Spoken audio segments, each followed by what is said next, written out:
La existencia de partidos políticos divide. No necesito demostrarlo. Podría afirmarse que lo que divide no son los partidos políticos en sí, sino los hombres y las ideas que naturalmente dividen a los hombres, y que los partidos, en definitiva, no hacen sino canalizar esas diferencias de opinión, para darles forma y hacer que se expresen ordenadamente. En definitiva, podría aducirse que no son los partidos los que dividen, sino que los hombres, en el ejercicio de su facultad de pensar y razonar libremente, se dividen fatalmente, diría Juan María Bordaberry en su opúsculo Las opciones. Para seguir con Juan María Bordaberry, me gustaría ahora mismo narrar una vivencia que recoge mi buen amigo el señor Bruno Acosta Pastore en su libro Esencia de la Democracia, que dice lo siguiente. Cito textualmente: Luis Valle había quedado muy malherido desde la derrota de las elecciones de 1958. En aquel momento, cuando ganó el Partido Nacional por primera vez, él integraba el Consejo Nacional de Gobierno, pero de todas maneras era el líder del Partido Colorado. Como había sufrido una derrota histórica, seguramente se sentía el responsable, y quería reivindicarse a toda costa. Cuando sucedió lo que relato ahora, en 1963, él era senador. Llegó el proyecto de presupuesto del Parlamento, entonces regía por los 4 años de gobierno, y Luis Valle dijo que no lo votaba. Aquello era gravísimo. Estaba vigente el presupuesto votado en 1959. Si en 1963 no se votaba un aumento salarial que considerara la inflación que había crecido en ese periodo, se produciría una situación caótica. Se nombró una comisión integrada por senadores y diputados para entrevistarlo en su despacho. Luis Valle fue terminante. Volvió a afirmar que su partido no votaría el presupuesto. Y yo, con el entusiasmo y la preocupación que tenía en aquella época, cuando era más joven, le dije que si ni siquiera se podía hacer un ajuste de salarios, el país iba a vivir un caos. Y Luis Valle me contestó: mejor, saldremos del caos con las soluciones vallistas. Nunca lo olvidaré. Damas y caballeros, por decirlo de alguna forma elegante, esto simplemente es un ejemplo del espíritu ruin que tienen los partidos políticos, del espíritu ruin que tiene la democracia que nosotros vivimos, la cual, ya sea indirecta, directa, presidencialista, parlamentaria, como se le diga, es sin duda perversa. José Antonio Primo de Rivera dijo una vez: para que haya minoría y mayoría, tiene que haber por necesidad división. Para disgregar el partido contrario, tiene que haber por necesidad odio. El patrio solar se convierte en mero campo de lucha, donde procuran desplazarse dos o muchos bandos contendientes, cada uno de los cuales recibe la consigna de una voz sectaria, mientras la voz entrañable de la tierra común, que debería llamarlos a todos, parece haber enmudecido. Dijo José Antonio Primo de Rivera en su texto Los fundamentos del Estado liberal, orientaciones hacia un nuevo Estado. Este video que estoy grabando un poco a las apuradas es en homenaje y tributo a una figura que falleció hace poco, hace unos días solamente. De hecho, este video está llegando un poco tarde, perdonen la demora, que quizás muchos uruguayos no conocen, y está ok, porque fuera de Argentina es una figura poco conocida, tienes que ser muy adversado en el tema de tercera posición y nacionalismo para conocerla, que es la figura de Federico Rivadeneira Carles, un autor buenísimo que recomendamos leer sus obras 100%, no solo sobre la democracia, que es el tema de este video, sino sus obras de revisionismo histórico, y que dicho autor, dicho auténtico prohombre, este prohombre, que lo fue, escribió un libro llamado Los partidos políticos, representantes del pueblo o de la burguesía. No voy a narrar este texto en su totalidad, lo dejaré en la descripción, que está en la biblioteca de Telegram de Resurgir Nacional, para quienes lo quieran leer.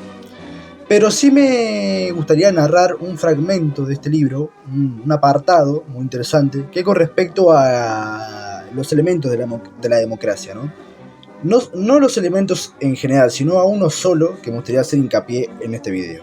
El capítulo 2 se titula Los partidos políticos y el orden comunitario, representación popular y partido. Cito textualmente: ¿qué relación existe entre los partidos políticos y la representación orgánica del pueblo? Para contestar el interrogante, es preciso establecer el contenido de la representación, lo que implica aprender la naturaleza del hombre y de la comunidad social.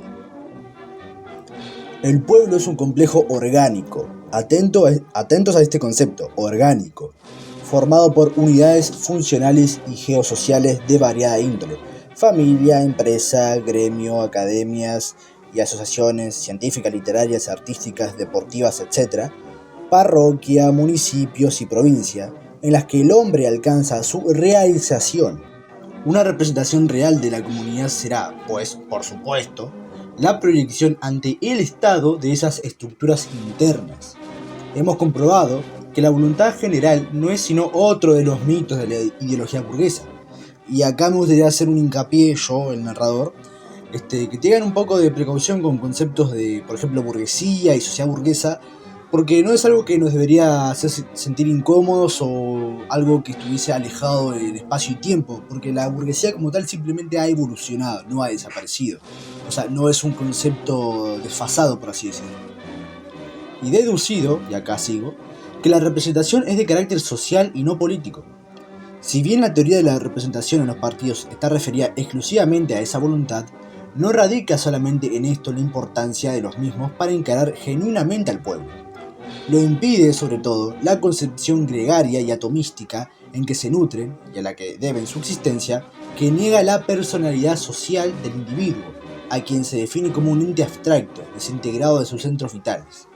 En segundo lugar, se trata de estructuras patológicas superpuestas artificialmente a la comunidad, que no está compuesta orgánicamente de partidos ajenos, en consecuencia, a la naturaleza humana.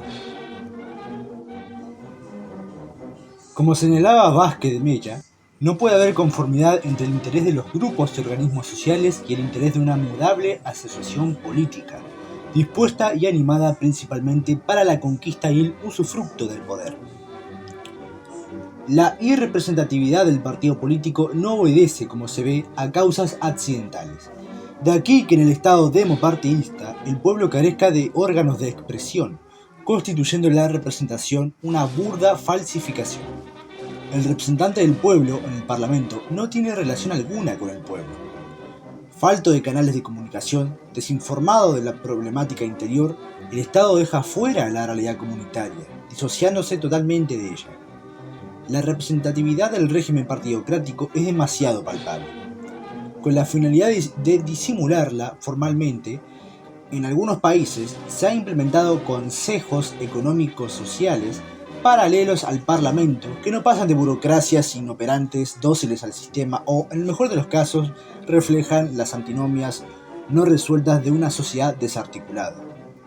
Al no ser el portavoz de la comunidad popular ni aún del sector del cuerpo electoral del que obtuvo los sufragios, tanto por el carácter oligárquico de la designación y motivación de los candidatos del partido, como por las características del acto eleccionario y en razón de no ser ni remotamente posible la subordinación de los representantes a los representados, es inevitable reiterar lo apuntado al estudiar la democracia indirecta.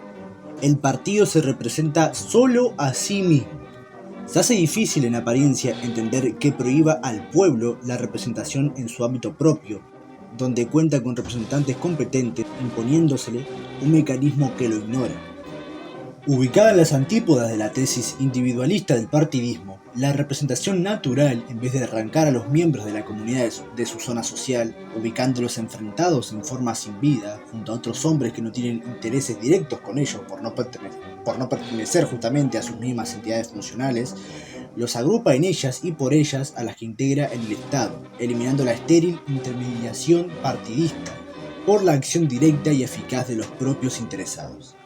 La comunidad se ve así reproducida fotográficamente en el Estado mediante un Consejo Nacional de las Corporaciones. A la inversa del pueblo de la democracia, masa pasiva, marginada del quehacer social, el pueblo organizado participa activa y plenamente del proceso comunitario. Cuando decimos que las corporaciones se integrarán en el Estado, no estamos aludiendo a que se hallarán atadas a sus estructuras administrativas, sino que a sus delegados estarán representados ante él. En la ordenación corporativa, el Estado no absorbe ni suplanta los elementos constitutivos de la sociedad. Las corporaciones poseen autonomía funcional, aún en el campo legislativo y judicial, lo que no obsta para que, en tanto, partes del todo social sean fiscalizadas por el órgano rector. Obsérvese así la identificación entre comunidad y Estado. que, aunque diferenciados, constituyen una unidad indivisible. La tesis de una oposición fatal e insuperable entre ambos es equívoca y responde a la ideología burguesa contra el orden monárquico. Un Estado legítimo, dotado de poder e independencia, es la garantía del desarrollo de los cuerpos intermedios, esenciales para el poder comunitario.